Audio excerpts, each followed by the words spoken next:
8월 1일부 다이아몬드 안희진입니다.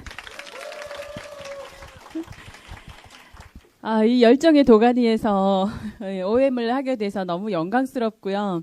아침에 많이 떨리는데 또 최선을 다해서 한번 해보도록 하겠습니다. 저는 부산 사람이에요.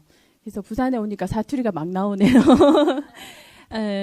그 교대 부속초등학교를 나와서 금정여중 나오고 동래여고 나오고 이렇게 부산에서 잘 자라서 이렇게 살고 있어요. 제가 그 다이아몬드를 도전하면서 참 아메이가 이런 거구나 이런 생각을 참 많이 했는데요. 저는 제 소개부터 하겠습니다. 이제 며칠 뒤면은 이제 40이 되고요. 지금 아직은 그래도 30대입니다. 39세. 네, 안희진. 그리고 제가 간호대를 나와서 간호사를 하다가 보건교사를 하다가 또 이제 임용고시 보건교사를 교사로 만들어주는 임용고시 강사. 네, 그래서 이렇게 한 10년 정도 이렇게 강의를 진행하고 있어요. 그래서 정말로 인생을 열심히 살아왔었었는데 답이 아니더라는 거죠. 임용고시 강의를 해서도 굉장히 이렇게 돈도 많이 벌어보고 했지만은 그 아메이만 하지 않더라. 그건 이제 저희 어머님이 늘 하셨던 얘기기도 하고요. 10년 전에 잠깐 하셨던 친정 어머니가 늘 이렇게 아메이만 한 게 없다 뭐 이렇게 해서 막 아우 됐다고 그냥 그렇게 얘기를 10년 내내 제품만 쓰면서 그렇게 지내오다가 이 아메이는 누구에게나 어느 날 갑자기 오는 것 같아요. 서서히 이거 좀 해볼까라는 생각을 가지기보다는 어느 날 갑자기 그렇게 되는 것 같아요. 제가 간호사를 하다가 간호사가 참 힘들어요, 직업이. 그래서 보건교사를 하면 참 좋겠다. 시험을 쳐서 학교로 가보니까 너무 좋았어요. 너무 좋아서 방학도 있고 인생에 방학이 있다라는 게 그렇게 즐거울 수가 없더라고요. 그런데 이게 그냥 편안한 인생은 될 수 있을런지 몰라도 내 인생이 교사를 하게 되면 60까지는 거의 그냥 별 무리 없으면 내가 그만두지 않는 한은 60까지는 버틸 수 있거든요. 60이 되면 인생이 끝난 거 아닌가 이런 생각에 아닌 것 같다. 그래서 뭔가 이렇게 살자고 사는 인생은 아닌데 이런 생각에서 공부도 하고 뭔가 도전하기 위해서 돈이 필요했기 때문에 그 임용고시 강의를 시작을 했어요. 돈이 많이 되는 거라. 그렇게 해서 해보니까 돈은 정말 되는 거더라고요. 근데 굉장히 잘 진행이 될 줄 알았었어요. 물론 지금도 문제없이 진행은 되고 있는데 간호사를 하다가 수입이 있었겠죠. 그렇게 하다가 보건교사를 하니까 수입이 떨어지더라고요. 교사 수입이 그렇게 썩 많이 좋지는 않아요. 그렇게 하다가 임용고시 강의를 하면서 제 수입이 이렇게 올라가면서 35쯤 완전히 자리를 잡게 되고 핑크빛 인생이 되는 줄 알았어요. 그런데 35세에서 제가 30세 때 10년 계획을 세워가지고 40세의 계획을 세웠을 때는 굉장히 자신 있는 삶이었습니다. 제 엔드 파트너가 내과 의사거든요. 그래서 이제 막 전문의를 따고 그리고 이제 막 군의관을 마치고 이제 세상으로 나가서 개업을 해야 될 막 그런 순간들이 32살, 32세였던 것 같아요. 굉장히 핑크빛 인생에 이렇게 될 줄 알았어요, 인생이. 그런데 이렇게 상승되는 것이 아니라 35 되면서부터서는 유지가 되다가 40부터서는 이렇게 내려가야 되고 어느 날 순간에 제로가 돼야 된다라는 사실을 왜 그렇게 현실 점검을 했었을까요? 저는 제가 진짜 원망스러워요. 그게 왜 미래가 앞에 보였을까? 제가 이제 39의 나이에서 아이가 큰애가 9살이에요. 49이 되면 19, 59이 되면 29, 69이 되면 39, 79이 되면 49. 79까지는 제가 봐줄 건 없을 것 같고 우리 아이를 69, 39 정도까지는 봐줘야 되는구나. 그러면 내가 그리고 엔드 파트너인 이창훈 사장님이 둘이서 70까지도 일을 해야 되네. 그래서 제가 입버릇처럼 얘기를 했었어요. 저는 임용고시 강의로 지금은 잘 벌 수 있지만 45까지 버티면 잘 되는 거라고 생각을 했었거든요. 45 정도까지 버티면 잘 될 수 있다. 그래서 딱 한 5년 정도는 버틸 수 있을 것 같은데, 예, 당신은 70까지 버텨야 돼. 내가 70까지 일을 해야 돼. 예, 좋겠죠. 그렇게 해서 정말 70까지 전 진짜 그렇게 생각했었어요. 70까지 일을 시켜야겠다. 개업을 또 돈은 벌 수 있잖아요.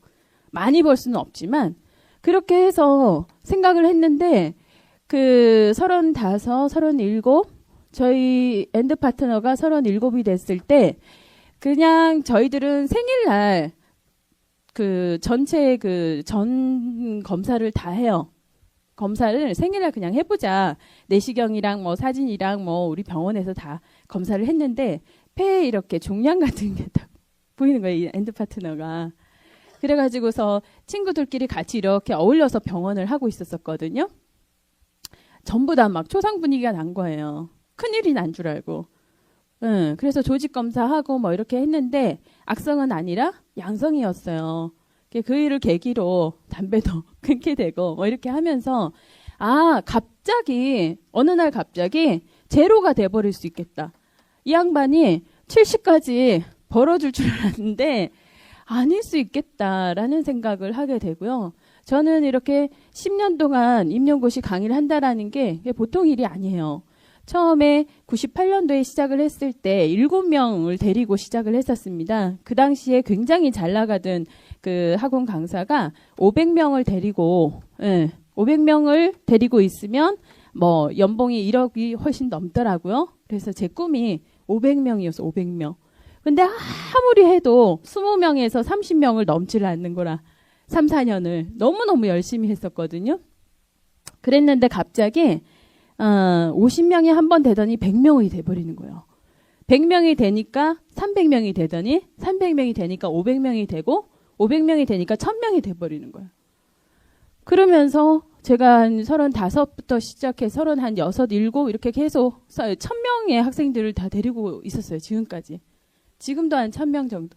그러니까 굉장히 돈은 되는데 대신에 저는 10년 내내 지금 여기 인대가 다 닳았어요. 저는 이 팔꿈치하고 여기 손목하고 인대가 닳았어요. 사실은 이렇게 하는 게 쉬운 일 아닙니다, 지금. 굉장히 아프거든요. 근데 뭐 다른 거는 어떻게 할 수가 없대요. 아기를 가져가지고 첫째도 그렇고 둘째도 그렇고 계획 임신을 해서 임용고시 그 시험이 12월 달에 쳐요. 12월 초에. 그러면 11월 말에 애를 낳는 계획을 세워서 임신을 하는 거예요. 그래서 마지막 날까지 강의를 하고 꾸불꾸불 산길 따라서 보은에서 이제 있었거든요. 서울까지 왔다 갔다 강의를 하면서. 그리고 이제 애가 나오니까 더 문제더라고요. 애가 나오니까 공부할 시간도 부족하고 애는 키워야 되겠고. 그래서 애가 잘 때 저는 새벽에 항상 애랑 같이 10시에 누웠다가 새벽 2시면 일어나요. 네, 2시나 3시쯤. 그럼 그때부터 아침까지 8시, 9시 이제 남들이 깨기 전까지 한 10년 동안 정말 4시간 이상씩 자본 적이 없이 그렇게 노력하면서 살아왔는데 내 인생에서 이것이 제 노하우가 너무 아까운 거죠. 10년을 일해가지고서 이렇게 노하우를 가지고 돈을 벌 수는 있는데 지속되지가 않는다라고 하는 것이 저에게 너무나 충격이었어요. 알잖아요. 다른 강사들을 보면 추풍낙엽처럼 떨어지거나 아니면 병들어서 사망하는 사람도 있고 중간에 37대 대상포진이 2번씩이나 오게 되더라고요. 매년 책을 7권씩 1000페이지 되는 거 7개씩 막 써야 돼요. 안 쓰면 학생들이 오질 않거든요. 그러느라고 인대가 다 늘어나 버렸던. 그래서 이제는 정말 체력은 되지 않고 너무 힘든데 그래도 일은 해야겠고 돈도 필요하고 지속하려니까 힘들고 그래가지고 대안을 저는 생각했어요. 부동산이나 주식 해가지고서 부동산도 한 6년 동안 배워보니까 그건 정말 능력이 있어야만 가능하겠더라고요. 그래서 이것도 아니고 주식은 그 당시에 해가지고서 많이 올려놨던 주식들이 지금 전부 다 마이너스 돼가지고 있잖아요. 예. 4년 동안 올려놨더니 4개월 동안 다 내려가 버리대요. 마이너스로. 그래서 대안을 굉장히 많이 고심하고 있었을 때 그냥 어느 날 갑자기 이 아메이가 눈에 보였던 것 같아요. 주변에 없었던 건 아니었는데 눈에 보였던 것 같아요. 그래서 동생 부부가 시작을 하면서 동생 부부가 시작한다는 그 자체가 호기심이었어요. 그 자체가 왜 쟤들이 그래서 아메이가 뭔데 이렇게 그 뭔데 이 한마디 때문에 붙들려 가가지고서 밤 12시에 이러고서는 이제 듣다가 괜찮네. 괜찮네. 말은요. 뭐 괜찮네. 한번 해볼까? 뭐 이렇게 장난처럼 얘기했는데 속에서는요. 뭔가를 찾은 것 같은 저게 뭐야. 그래서 성공한 사람이 있는가? 있더라고요. 많더라고요. 그렇다면 내가 할 수 있겠네. 왜냐하면 임용고시 강의를 성공하는 사람들이 별로 없어요. 근데 어떻게 하면 성공하는지는 보아서 알았거든요. 저렇게 하면 성공할 수 있구나. 그래서 그렇게 노력했었어요. 성공한 사람만 쳐다보면서 노력했고 그리고 그것이 10명이 확산시켜주는 것과 100명이 확산시켜주는 것의 차이를 저는 알거든요. 순식간에 500명이 1000명이 돼버리는 그 원리를 저는 그 임용고시 강의를 통해 가지고서 이해하고 있었거든요. 아, 저게 어느 정도까지는 힘들지만 그 이상이 되면은 폭발을 할 수 있는 확산의 개념이라고 하는 거를 저는 이미 이해하고 있었던 것 같아요. 그리고 임용고시 강의가 그렇게 잘 될 수 있었던 건 인터넷 강의 때문이었어요. 인터넷 강의가 들어오면서 그전에는 제가 서울, 대구, 부산, 광주, 대전 5개의 도시를 돌면서요. 그걸 5년, 6년, 7년 동안 했었어요. 배불러서. 네. 그래서 사실은 무릎의 관절도 전부 다 망가졌습니다. 그러니까 하도 차를 타고 다녀가지고. 관절이랑 관절은 다 망가져 있어요. 멀쩡해 보이시죠? 네. 안 멀쩡해요. 그래서 이 관절로 어떻게 평생을 나머지를 살까? 글루코사민이 없으면 못 삽니다, 지금은. 그래서 그렇게 했는데 인터넷이 들어오면서 지방 강의가 빼어지기 시작하고 오히려 인터넷을 통해서 학생들은 늘어나게 되고 인터넷의 위력을 또 알고 있었던 것이 저에게는 굉장히 큰 행운이었다고 생각을 해요. 그래서 가만히 그 플랜을 보면서 인터넷도 되고 그리고 어느 정도까지 네트워크라고 하는 것이 나로부터의 네트워크라고 하는 게 너무 마음에 들었어요. 내가 잘하면 되네 이 생각이 드는 거예요. 그래서 딱 1년만 한번 해보겠다라는 마음을 가지고 1년 동안 시키는 것은 무조건 한다. 저는 그 이후로 지금까지 큰 펑션이든 작은 펑션이든 한 번도 제가 미팅장을 가보지 않은 적이 없어요. 한 번도. 그렇게 바빴던 일생이잖아요. 원래 보통 아메이를 시작한다라고 하게 되면은 시간 내는 것이 안 되더라고요. 시간 내는 게. 근데 시간부터 내야 되는 거. 그거는 우선순위가 돼야만 되는 거더라고요. 그래서 모든 내 시간이 그 이전에도 저는 굉장히 바쁜 사람이었어요. 타인들에게. 항상 수희 언니네는 너무 바빠. 그래서 항상 제 위주로 모든 스케줄이 돌아갔었어요. 아메이가 아니었어도. 네. 그렇게 바쁜 일상이었기 때문에 어떻게 아메이를 하지? 그건 결단할 수밖에 없었고 일단 1년만 내가 한번 해보겠다라고 마음을 먹고 했더니 1년 만에 다이아몬드 그 상황이 만들어지더라고요. 그래서 이 일에 대해선 굉장히 놀라움을 가지고 있어요. 저는 일단 제가 그 아메이가 뭔지 플랜을 쭉 한번 보여드리고요. 제 얘기를 또 할게요. 그렇게 해서 시작한 아메인데요. 제가 놀라웠던 거는 이 사업이 네트워크 사업이라고 하는 거. 네트워크가 뭔가를 고민을 많이 했는데 이건 단지 시대의 흐름이더라는 거예요. 시대의 흐름. 농경 시대에서부터 산업화 시대로 그리고 정보화 시대로 그리고 창조화 시대로 이렇게 넘어오는 시대의 흐름 속에서 시대가 주는 기회들라는 거죠. 시대의 기회. 이제 더 이상 부동산이 기회가 될 수 없는 것도 시대가 흘러갔기 때문이라는 거. 농경산업화 시대가 300년 전도, 정보화 시대 30년, 창조화 시대 3년 뭐 이렇게 얘기하지만 이 정보화 시대 때 저는 테헤란로에 있었어요. 강남에 있는 영동 세브란스 병원에서 근무를 하고 있었거든요. 그 옆 동네가 삼성동의 테헤란로였어요. 한참 동안 발달되었어요. 95년도, 94년도 엄청나게 개발이 되기 시작하면서 빌딩 숲이 지어지기 시작을 했지만 이것이 99년, 2000년 되기 시작하면서요. 망하기 시작하는 거예요. 정말 97년, 98년 요때 잠깐 반짝하고서요. 99년, 2000년 되면서부터 마구 부도가 나기 시작해서 지금은 90%가 도산이 됐어요. 왜 그럴까를 생각해 봤더니 이 정보가 공유가 돼버리는 거예요. 인터넷이 급속하게 발달하면서 98년도만 해도 메일을 가지고 있는 사람들이 없었거든요. 그렇게 발달되지 않아요. 1인 1PC 우습게 여겼던 에이 그런 세상이 올까라고 생각했던 게 불과 10년 전이었던. 근데 인터넷이 생기면서 정보가 공유돼 버리니까 이 사람들 전부 다 도산, 옆에서 다 도산을 하더라고요. 그리고 신흥 부자들이 창조화 시대에 들어서면서 다음에 이재용 회장이라든가 네이버의 지식 검색 창, 네이버 또는 지마켓, 인터파크 이런 사람들이 신흥 부자가 돼서 나타나는 거예요. 그래서 저는 이 원리를 또 깨닫게 됩니다. 사람이 모이는 곳에는 네모도 모인다. 뭐게요? 네모? 예. 사람이 모이면 돈도 모이는구나. 사람이 모이면 이 사람들이 메일을 공짜로 나눠주고 지식 검색, 네이버 주인은 엄청난 지식을 갖고 있다. 지마켓의 회장은 엄청난 옷을 만들 줄 안다. 예? 인터파크의 사장은 모든 책을 쓸 줄 안다? 아니잖아요.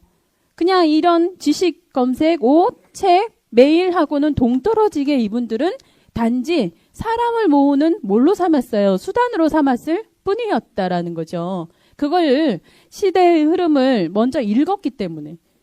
그냥 단지 네이버가 7조 자산에서 올해는 9조 자산이래요. 조 단위가 여러분 이 말이 조죠, 조. 1조라는 돈은요. 연 1억씩 써서 1만 년을 쓸 수 있는 돈이래요. 우리나라 역사는 반만 년. 그러면 연 1억씩 써서 1만 년. 대단하잖아요. 그렇게 조 단위의 돈을 벌 수 있는 이유는 사람을 모았기 때문에. 그래서 하는 사람들은 그렇게 얘기를 하죠. 저도 그렇게 얘기했어요. 와, 머리 하나 잘 써가지고 홈페이지 하나 만들어갖고. 하지만 98년도 당시에 이재용 회장이 다음에 메일을 공짜로 나눠줄 때요.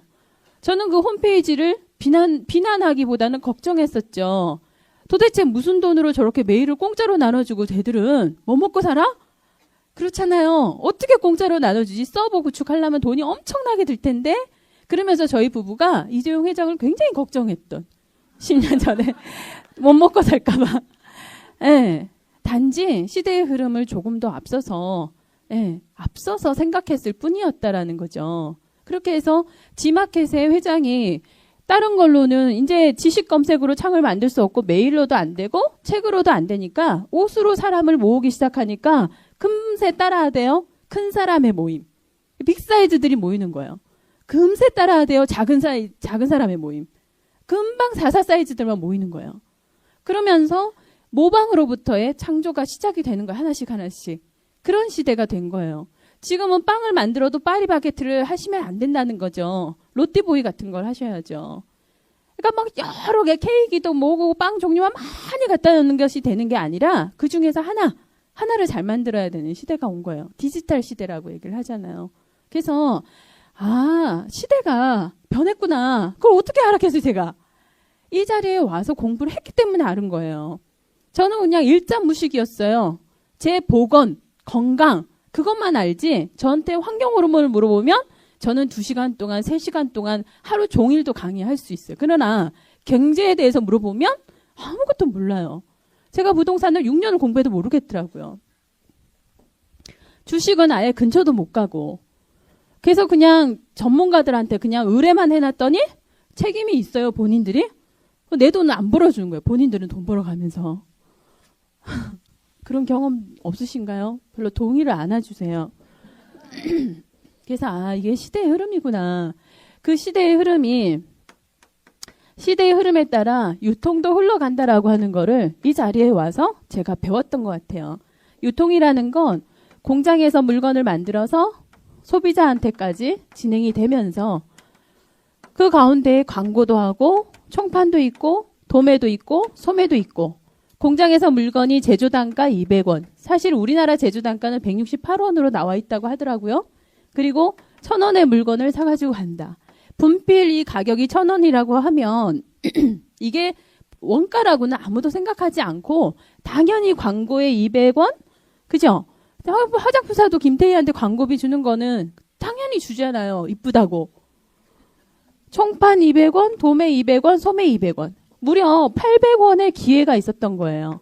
제조하는 것보다는 유통에 훨씬 더 기회가 많았기 때문에 이 우리나라 1980년대 당시를 생각해 보면 부산 총판점 이러면 부잣집 아들 뭐 이렇게 됐었던.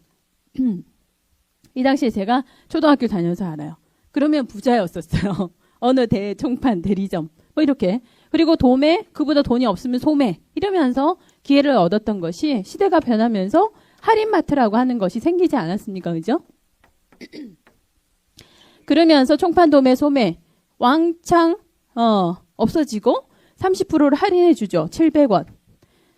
대형 할인마트는 300원 가지고 소비자한테 300원 할인해 주니까 야 싸다 확 몰리면서 근데 또 시대가 흘러서 인터넷이라든가 홈쇼핑이라든가 TV를 통해 가지고 몰려들게 되고 이제는 700원에 여전히 싸지만 24시간 쇼핑도 할 수 있고 집에까지 배달되고 편리하다. 그러면서 또 옮겨가게 되더라. 그런데 문제는 이 할인마트까지는요. 보이는 돈이에요. 그죠? 보이는 돈이지만 이 인터넷으로 모이는 돈은 보이지 않는다. 보이지 않는 특징 때문에 보이지 않으니까 돈이 안 모인다. 우리 사람들은 그렇게 생각하잖아요. 아메이에서 돈 번 사람이 없다면 뭐 없어. 이렇게 많은데. 네. 이번에도 서로 돈 벌었다고 막 자랑하더니 12월 달에 보너스 들어오니까. 보이지 않다고 돈이 없는 게 아니더라는 거예요. 보이지 않는 공간에 가상 공간으로 사람이 모이기 시작하더라는 거죠. 왜 가상 공간에 사람이 모여? 그건 어쩔 수 없는 시대의 흐름이더라는 거예요. 그럼 어디 가서 돈을 벌어야 도대체? 우리가 앞으로 저는 답이 나오던데요. 그러면 앞으로 다음에 이재용 회장처럼 나도 그런 인생을 한번 살아봐야겠다. 귀가 번쩍 뜨이는 거예요. 귀가 번쩍. 어떻게 하면 사람을 모을 수 있지? 내가? 이 한낱 내 개인이. 이 인터넷이라고 하는 곳으로 모이기는 할 텐데 어떻게 내가 한 개인이 사람을 모을 수가 있나. 제품밖에 없잖아요. 내가 사람을 모을 수 있는 수단은 없어요. 저는 임용고시 강의를 해서 사람을 모으긴 했어요. 수험생들을. 근데 영원히 모을 수는 없잖아. 예, 단지 3년에서 5년 정도는 제가 자신이 있어요. 앞으로. 3년에서 5년 정도는 억지로 모을 수는 있지만 그 이후로는 계속 모을 자신은 없는 거예요. 그렇게 되지도 않고. 예. 그런데 뭘로 죽을 때까지 사람이 모일 수 있는 방법만 있다면 한번 해볼 만하지 않을까요? 나로부터 사람이 모일 수 있는 방법만 있다면 별로 동의 안 하고 있습니다. 지금. 좋지 않으세요? 그런 방법이 있다면 한번 좀 해봐야 되는 거 아닌가? 예, 감사합니다. 예, 한 번쯤은 해봐야 되지 않나? 그럴 기회가 있다면? 예, 믿을 수 없다. 왜? 안 보이니까. 그거 어쩔 수가 없어요. 그러나 시도는 해봐야 되지 않느냐는 거죠. 그래서 저는 이 유통의 흐름을 통해서 인터넷 시대고 나로부터의 네트워크가 가능한 시대는 맞는데 과연 나로부터 네트워크를 형성을 하자면 수단이 있어야 되는데 이 제품이 주는 기회더라고요. 제품이 주는 기회입니다. 나의 네트워크를 내 신뢰로 모을 생각을 하더라고요. 같은 아메이를 해도요. 참 다른 아메이를 해내요. 같은 아메이인데 각자의 생각대로 아메이를 해내는 거예요. 각자의 생각대로.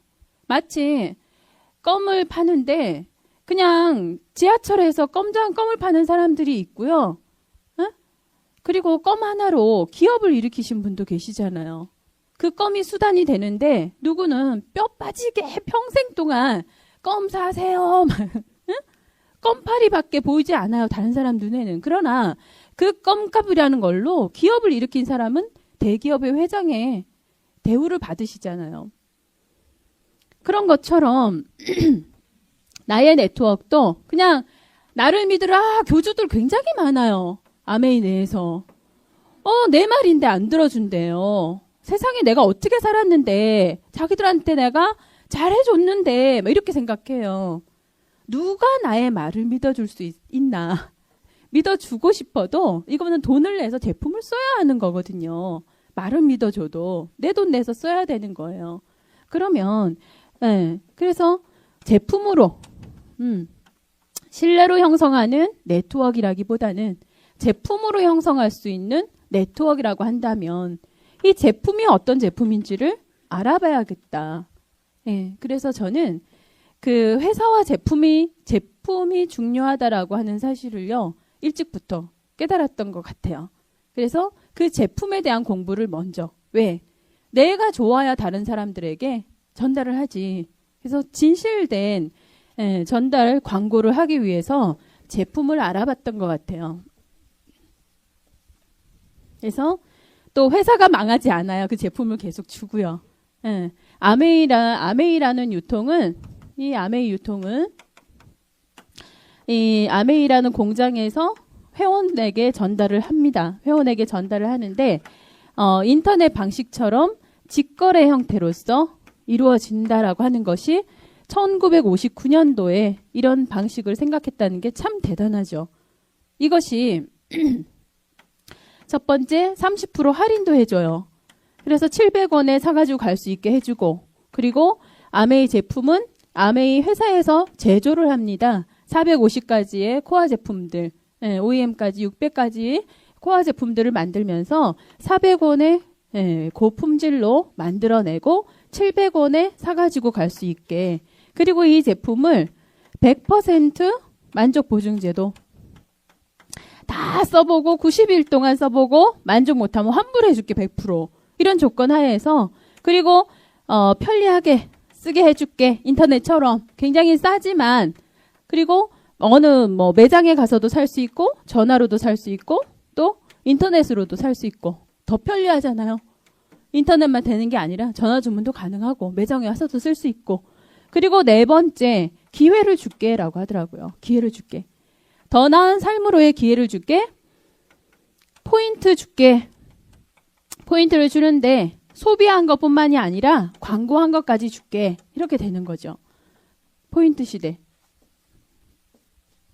그래서 아까 얘기했듯이 유통의 과정에서 공장에서 일반적으로는 소비자한테까지 전달이 되는데 이제는 인터넷 시대가 됐다 그랬어요. 그러면서 직거래 형태가 되는 형태.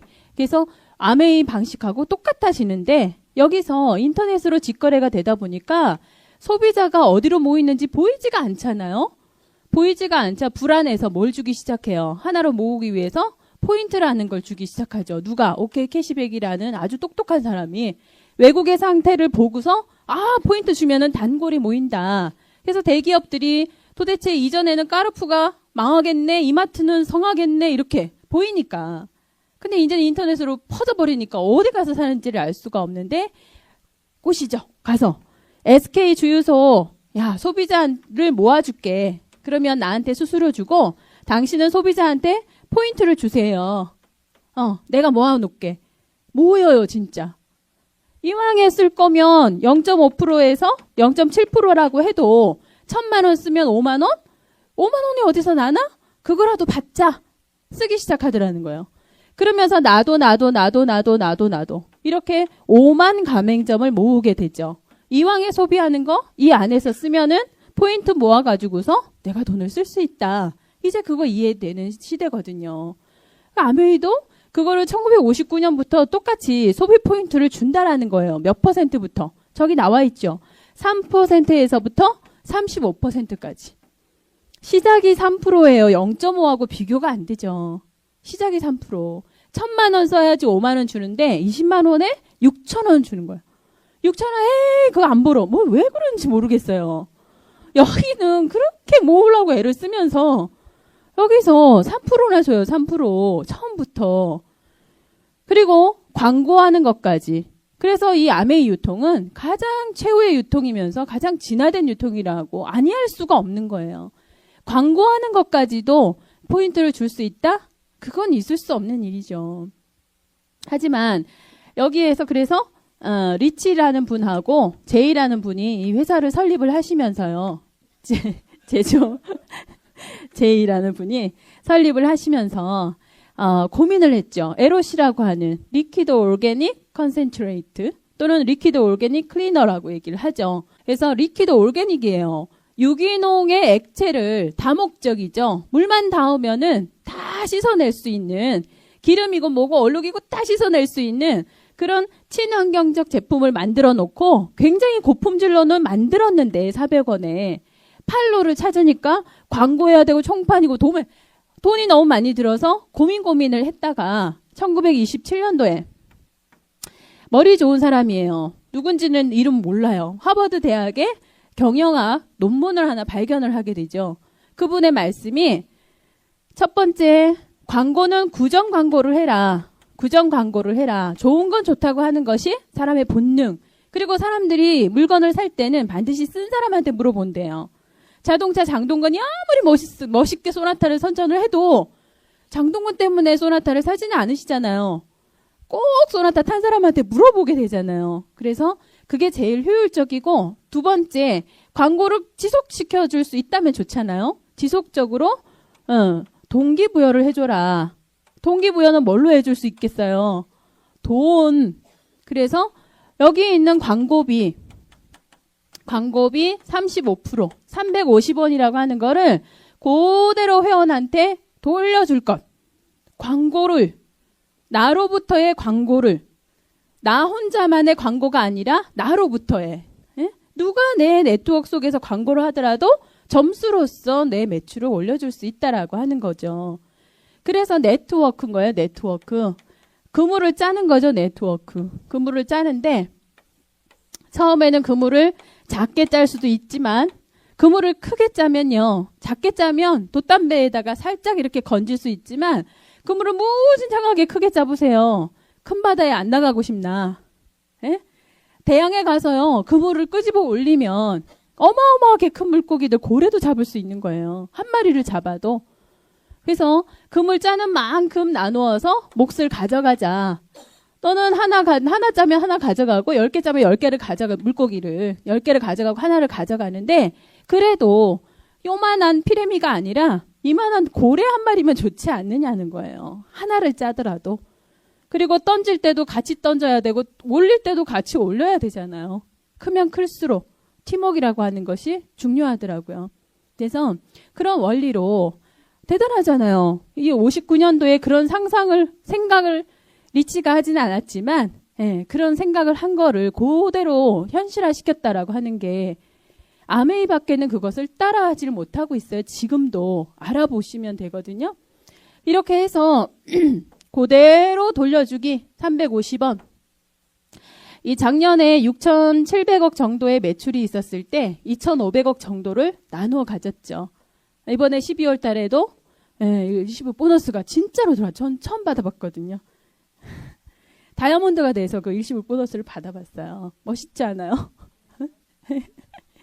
한 사람밖에 멋있다고 얘기 안 해서 네, 신기하더라고요. 받고 나니까요. 이거 진짜 더 열심히 해야겠다. 진짜 돈 많이 준다. 더 열심히 해야겠다. 막 이런 생각이 들더라고요. 그렇게 나눠주는 거예요. 돌려주고 나눠주고.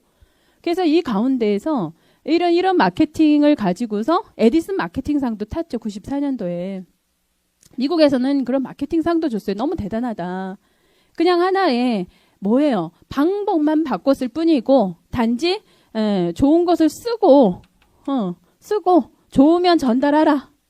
좋으면 전달을 하자. 이런 원리에 의해서 전달만 했는데 정보 전달이잖아요. 광고만 했는데 뭐가 들어온다? 돈이 다시 모이더라는 거예요. 그것도 나로부터 네트워크가 크면 클수록 나 혼자라도 크면 클수록 남들이 열심히 해도 크면 한 마리지만 고래를 잡을 수 있는 그런 원리. 그래서 너무 멋있다. 그래서 이걸로 누구는 정말로 껌장수가 되겠지만 누구는 기업을 할 수가 있는 거예요. 같은 아메이를 하는데요. 정말 결과는 다른 아메이를 할 수가 있어요. 그래서 그 과정이 너무 중요하더라는 거죠. 정확하게 하는 그 과정이 너무 중요하다는 거. 그래서 쓰고 좋아야 된다라는 정직한 사업이니까 저는 이제 제품에 대한 것을요, 본격적으로 공부를 하기 시작했어요. 공부를 하니까 이 제품은요, 한마디로 얘기해서 천연과 과학이라는 거예요. 천연 유기농이며 과학이라는 거죠. 멋있지 않아요? 요즘에 믿을 수 있는 물건이 먹거리가 있습니까? 제가 이 좋은 엄마 환경상식이라는 책을 읽고 또 위대한 속임수 식품 첨가물 이 책을 한번 읽어보세요. 이 위대한 속임수 식품 첨가물은 그 일본에서 그 식품 첨가물을 만드신 분이 이제는 식품 첨가물을 반대하고 계시는 책인데요. 이걸 번역하신 분이 과자 내 아이를 해치는 달콤한 유혹이라는 책을 쓰셨어요. 안병수 박사님. 근데 제가 아메이를 하기 전에 임용고시를 하면서 보건교사는 너무 중요하잖아요. 한 학교에 한 명밖에 없어요. 건강을 전달해야 되는 사람이기 때문에 제가 2005년부터 합격생들에게 그 책을 나눠줬었어요. 제가 읽어본 과자 내 아이를 해치는 달콤한 유혹이 너무 충격적이었던 거예요. 이거 꼭 아이들한테 알려줘야 된다. 합격생들한테 무조건 책을 사서 제가 전달을 했던, 지금도 그렇게 하고 있어요. 근데 책이 이제는 조금 바뀌었죠. 올해는 제가 이거를 합격생들한테 줄 생각이에요. 식품 첨가물 책을. 그 책들을 보면은요, 먹을거리가 없죠. 우리 요즘에 환경호르몬이라고 하는 얘기 하지 않습니까? 그죠? 환경호르몬. 이 환경호르몬은 우리가 모르는 사이에 합성으로 만들어져서 석유 때문이에요. 합성, 이러면 석유 추출물이 들어가지 않은, 기름이 들어가지 않는 곳이 없어요. 기름이, 기름을 처음에 발견을 했을 때, 신비한 물이라고 해가지고서 검은 물인데 너무 신비하다. 모든 것에 다 쓰이는 거예요. 이러다 보니까요, 우리가 피부로도, 우리가 몸속에 들어오는 경로는 피부하고 입하고 또 어디예요? 코하고 귀도 이렇게 들어오거든요. 피부로 들어오는 거 뭐 있어요? 세제하고 로션하고 바디로션, 화장품, 또 샴푸 이런 거. 입으로 들어오는 거는 식품하고 또 가공식품이 있잖아요. 식품은 쌀이든 야채든 다 요즘에 뭘로 만들어요? 농약. 농약 안 뿌리는 게 있나요? 가공식품들은 전부 다 첨가물 들어가거든요. 제가 하나 예를 들어 볼게요. 델몬트 주스가 있어요. 델몬트 주스는 뭘로 만들어요? 오렌지로? 예, 온갖 그 표정으로 막 이런 표정을 지으면서 오렌지를 먹는 듯한 광고를 하죠. 이 오렌지는요, 우리나라에서는 난다, 안 난다? 안 나죠. 어디서 나요? 남미에서 나거든요. 남미의 그 농장에서 오렌지를 싣고 우리나라에까지 옵니다. 가깝다, 멀다? 멀어요. 뭘로 오겠어요? 비행기로 온다? 배로 오죠. 며칠 거리나? 30일은 걸릴걸요? 오렌지 담아서 30일 한번 가져와 보지? 형태가 어떻게 되나?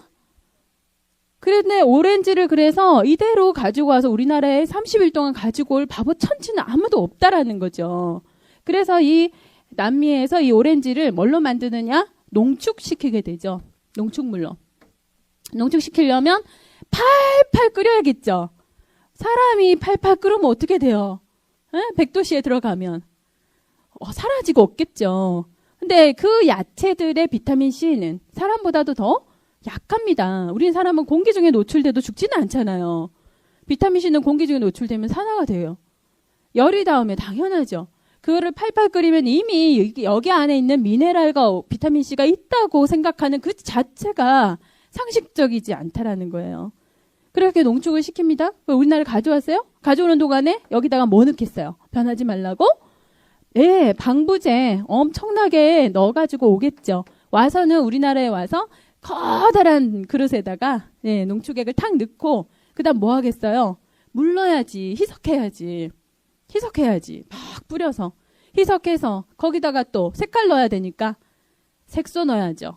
맛이 있어야죠. 무슨 맛이 있겠어요? 응? 우리가 비타민들 자몽이다 오렌지다 다 짜면 무슨 색깔 나와요? 미색이잖아요. 다. 무슨 노란색이에요. 근데 노랗게 만들어야 되지.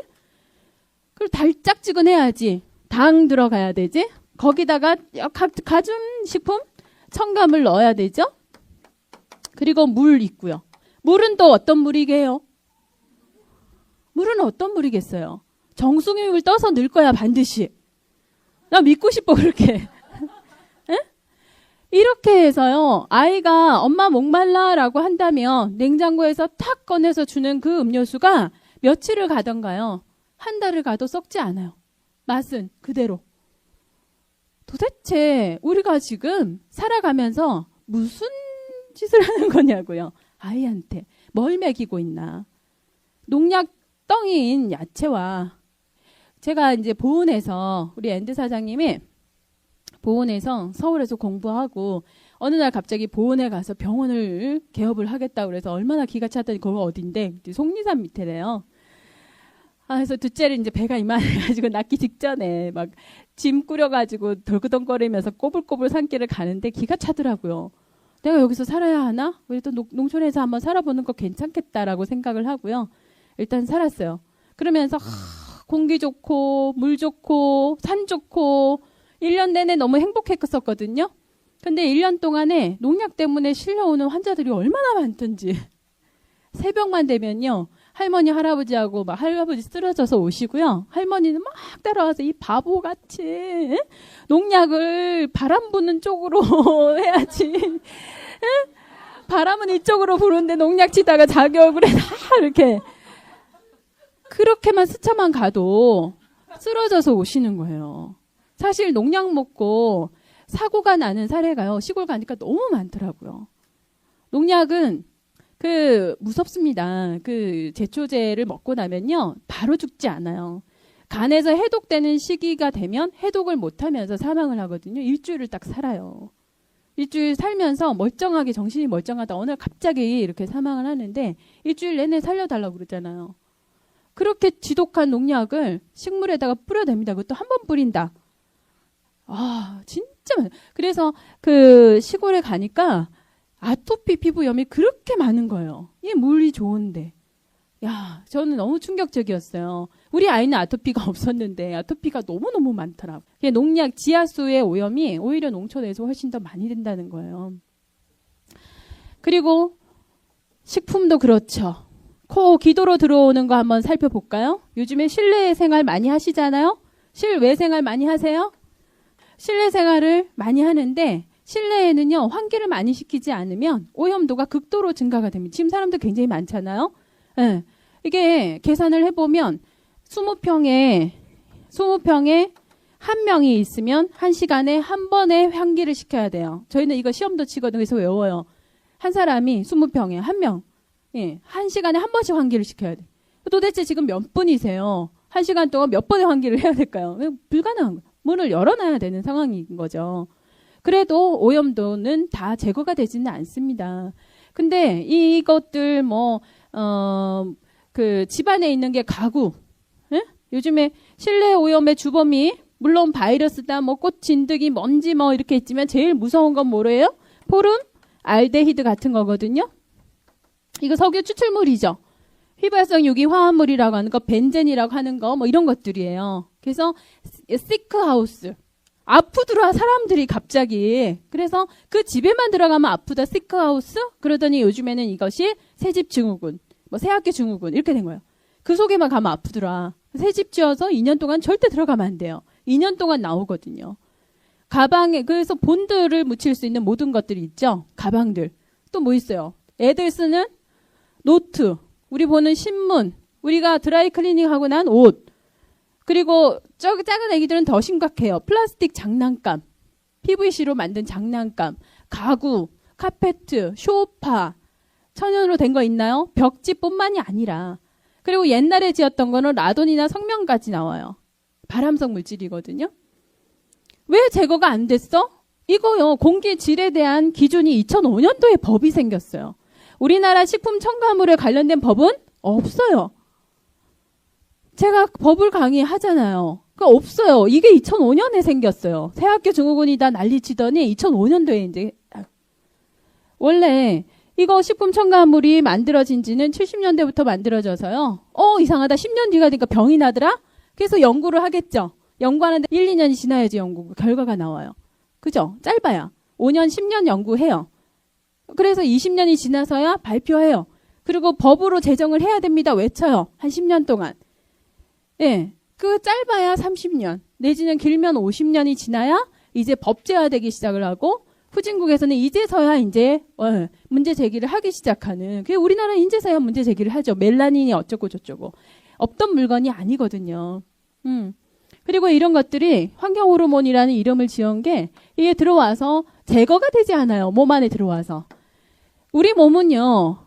수만 년 동안에 천연의 물질만 제거하도록 돼 있어요.